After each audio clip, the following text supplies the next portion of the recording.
La beauté des paysages maritimes cache une réalité inquiétante. L'érosion côtière menace non seulement l'environnement, mais aussi la sécurité des routes et des communautés. À Mont-Louis, en Haute-Gaspésie, la route 132, artère essentielle de la communauté pour le transport et l'accès aux services, fait face à une menace grandissante, l'érosion et la submersion côtière. Pour protéger cette infrastructure vitale, le ministère du Transport du Québec a lancé un projet ambitieux de recharge de plage. Bien, dans l'anse de Mont-Louis, on a observé depuis plusieurs années que dans la partie centrale de l'anse, on perdait, dans le fond, la distance de la plage rétrécissait, donc on se rapprochait de plus en plus de la route. Et on a eu une grosse tempête en 2016 où on a eu de la submersion, on a eu des bris aussi à la route. La route a dû être fermée pendant 2 heures. Donc, on a, à ce moment-là, fait un enrochement d'urgence, donc pour protéger la route en vue des prochaines tempêtes. Mais il s'agissait là d'une solution qui était temporaire. Alors, depuis ce temps-là, bien, le ministère regarde pour faire une solution plus à long terme pour offrir une meilleure protection de la route 132. En fait, c'est tout un processus que le ministère met en place dans tous les projets. On fait à peu près la même chose. On a plusieurs étapes. La première chose, on fait toujours une étude d'opportunité où là, on sort les grandes solutions. Disons qu'on pourrait dire, bien, est-ce qu'on peut déplacer la route? Est-ce qu'on doit la rehausser? Est-ce qu'on peut mettre une protection? Mais une protection, des fois, on reste plus général. Donc, on commence toujours avec des grandes étapes comme ça. Ensuite, on dit, ben oui, on peut s'en aller vers, disons, on va s'en aller vers un ouvrage de protection. Fait que plus ça va dans le cheminement d'un projet, plus on affine notre solution, plus on se dirige vers une... Dans le fond, c'est un entonnoir. On s'en va avec un entonnoir, on a un éventail de solutions et petit à petit, on les élimine pour diverses considérations. Par exemple, dans le cas, on avait eu en 2017 la volonté de la municipalité qui ne voulait pas d'enrochement de façon permanente. Donc, c'est une des caractéristiques, une des considérations qu'on a dû, dans le fond, une considération qu'on a considérée, je m'exprime mal, mais on prend en compte là, les commentaires comme ça qu'on a des municipalités et des gens pour notre solution qu'on va faire. Et quand on en vient là, à étudier des solutions, disons, plus précises, on va les comparer entre elles. Donc, on va sortir, là, par exemple, dans ce qu'on a présenté ce soir, il y avait la recharge de plage et il y avait des brise-lames et la combinaison des deux. Donc, avec tout ça, on arrive, puis c'est comme si on les passait dans un grillage, puis on regarde pour telle caractéristique. Est-ce que ça répond aux besoins du projet? Est-ce qu'on répond à telle chose? Et il y a toutes les variables, le coût, les considérations techniques, est-ce que c'est faisable? Il faut regarder là, une panoplie de critères afin de faire un choix. Et donc là, on vient proposer la solution que nous, on a retenue et qu'on considère qui est la meilleure pour répondre aux besoins qui nous ont déjà été manifestés, mais aussi là, pour corriger la problématique qu'on rencontre dans l'anse de Mont-Louis.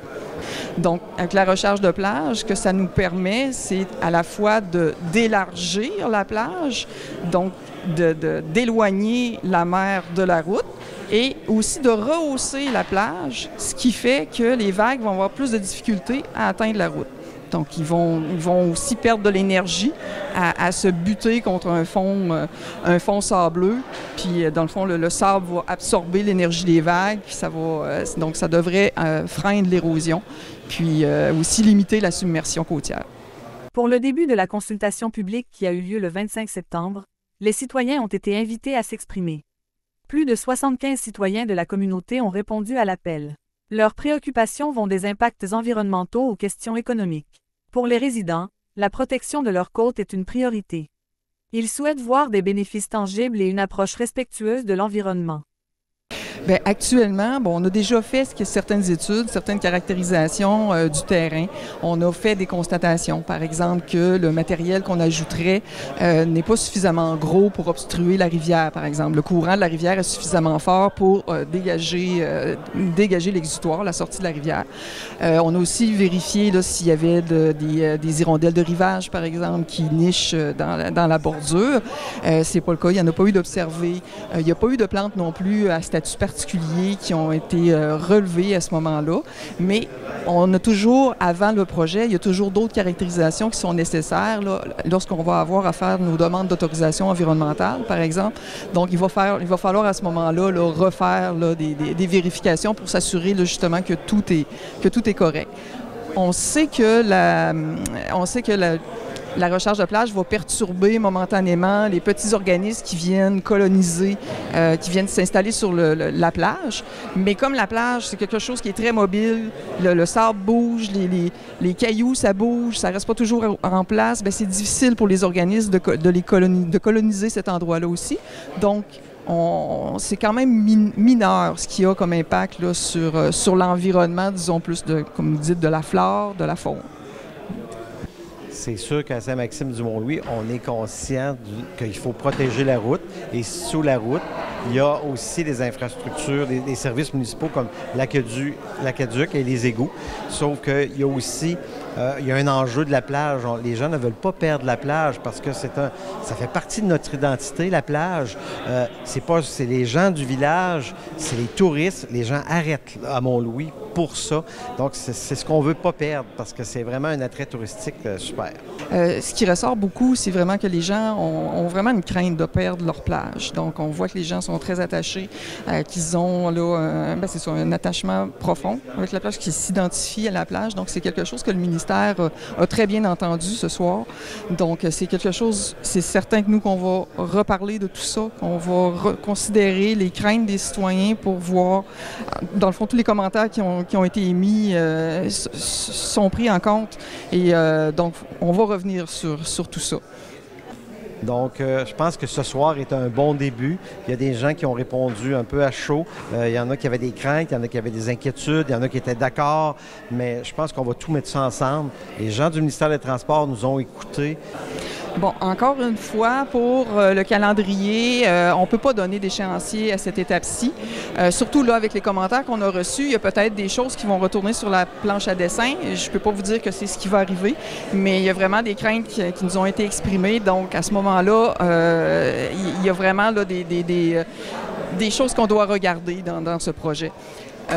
Donc, mais c'est un peu la même chose. On a un projet, on y va toujours avec deux critères principaux, les priorités sur l'ensemble du réseau et aussi le budget qui est disponible.